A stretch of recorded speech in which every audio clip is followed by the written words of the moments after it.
জীবনে কত স্বপ্ন দুঃস্বপ্নে পরিণত হয়েছে, জীবনে কত কিছু নিজের চোখে দেখেছি। আপনজন কী করে শত্রুতে পরিণত হয় সব দেখেছি। আচ্ছা, বলেন তো, যারা একসময় আমাকে এত বেশি কটাক্ষ করেছে, অপমান করেছে, অপদস্থ করেছে, আমার দুর্বলতা নিয়ে আমাকে নিচু দেখানোর চেষ্টা করেছে, আমাকে বিপদে ফেলে দিয়ে দূর থেকে দাঁড়িয়ে দাঁড়িয়ে হেসেছে, আমি নিজের চোখে দেখেছি যে তারা আমার পরিণতি থেকে কতটা উপহাস করেছে এবং এই পরিণতির পেছনে তাদেরই হাত আছে। ঠিক সেই মানুষগুলোও দিন শেষে কিন্তু আমার আপনজন। আপনজন শব্দের অর্থ হয়তো আমি ভিন্নভাবে দেখি, কিন্তু রক্তের সম্পর্ক, নারীর সম্পর্ক, এগুলো তো আর অস্বীকার করা যায় না। সেই জায়গা থেকে এই মানুষগুলোকে আমি কি করে আলাদা করে দেখি বলেন তো? আজ যখন একটু আল্লাহ আমার দিকে মুখ তুলে তাকিয়েছে, ঠিক সেই সময়টাই তারাই আমার দিকে এভাবে হাত বাড়িয়ে বসে আছে, যেন তারা আমার কাছে অনেক কিছু পাওনা। তাদের আমার থেকে অনেক কিছু চাওয়া, যেটা আমি বিগত দিনে তা পূরণ করেছি। কিছু সময়ের জন্য যখন আমি সেটা পূরণ করতে পারিনি, তখন তাদের রূপটাও কিন্তু আল্লাহ আমাকে দেখিয়ে দিয়েছেন। অনেকেই বলেন না, একবার শত্রু চিনে ফেললে বা যারা ক্ষতি করে, বেঈমান চিনে গেলে তাদের থেকে দূরে সরে যেতে হয়। নারীর সম্পর্ক যার সঙ্গে আছে, রক্তের সম্পর্ক যার সঙ্গে আছে, তার থেকে কি কখনো দূরে সরে যাওয়া যায়? চাইলেও কি যায়?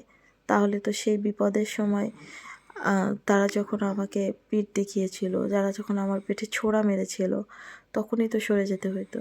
তখন তো আমি সরতে পারিনি। আর এখন তাদের বিপদে আমি যদি সরে যাই, মুখ ফিরিয়ে নিই, তাহলে কি আমিও বেঈমান হয়ে যাব না? আমি নিজের কাছে নিজে প্রশ্ন করতে করতে হতাশ হয়ে গেছি।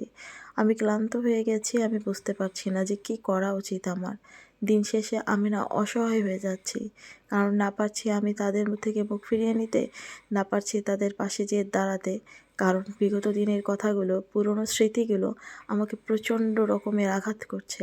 আমাকে মনে করিয়ে দিচ্ছে যে তারা আমার সঙ্গে কী কী ব্যবহার করেছিল, অথচ তাদের এই কষ্টটাও আমি না সহ্য করতে পারছি না। আমি দুটানার মধ্যে পড়ে গেছি। আমার জীবনটা সবসময় এমন থাকে, আমি যাদের থেকে পালিয়ে বাঁচতে চাই তারাই আমাকে সবসময় পিছন থেকে টেনে ধরে, সামনে থেকে এসে বাধা দেয় সব কাজে। আমি সব দিক থেকে কেন যেন নিরুপায় হয়ে যাচ্ছি। আমি সবসময় চাই একটু শান্তিতে থাকতে, একটু ভালো থাকতে, অথচ এই মানুষগুলোর জন্য এক মুহূর্ত আমি না পারি ভালো থাকতে, না পারি একটু স্বস্তির নিঃশ্বাস নিতে। আমার জীবনে আমি নির্ঘুম রাত কাটিয়েছি বহুদিন, না খেয়েও থেকেছি। এমনও আছে আমি না খেয়ে আছি কিন্তু কাউকে বলতে পারিনি। অথচ এই আপনজনগুলো, এই মানুষগুলো কখনো বলেনি যে তুমি কি খেয়েছো, এই কথাটুকু জিজ্ঞাসা করেনি। আজ তারাই আমার দিকে বড় আশা করে বসে আছে যে তাদের এই সময়ে আমি তাদের হয়ে অনেক কিছু করে দেব। কিন্তু ভেতরে না, কেন জানো, মানুষ তো, ঘৃণা জন্মে আছে। না পারছি সইতে, না পারছি কইতে। হে আল্লাহ, তুমি আমাকে পথ দেখাও। আমি শুধু তোমার ভরসায় আছি, আর কারোর উপর আমি আর ভরসা করতে পারি না, শুধু তোমার ভরসায়।